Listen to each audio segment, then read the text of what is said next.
Most leaders that I coach have a skill they don't realize they have, and so therefore they can't tap into it to the degree that it is available to them.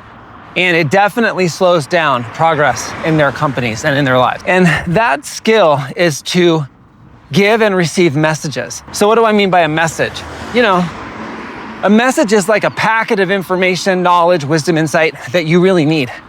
And sometimes you don't even know you need it, right? So like in your company, it could be that there's an issue with a major customer you don't know about and someone sends you a message about that. And now that you know about it, you can go do something about it and turn the situation around. Message.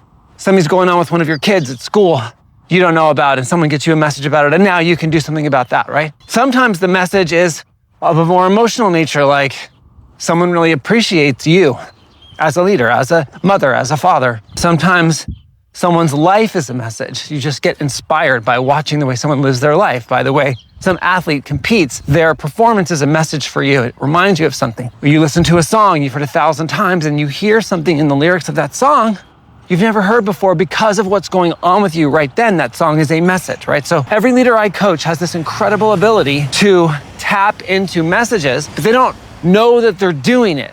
It occurs like intuition sometimes, or it occurs like wisdom or knowledge or experience, but really it's this phenomenon of being open to receiving and delivering messages. So I invite you to consider whether you look at this through a spiritual lens and you think of it as, something that has to do with being tapped into the energy of the universe in some way, or whether you look at it through a neurological lens, as I said before, that your brain is processing like 100 times more information per second than your conscious mind can be aware of. You have this little sphere of attention you can point at something.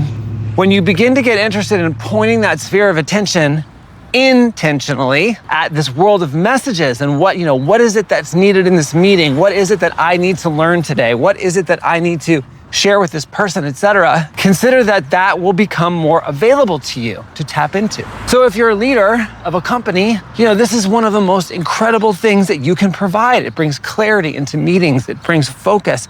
Sometimes it just uplifts somebody. Sometimes it's about some tough love that someone really needs to be held to account and they've gotten down on themselves or they've forgotten what they're really capable of, whatever it is.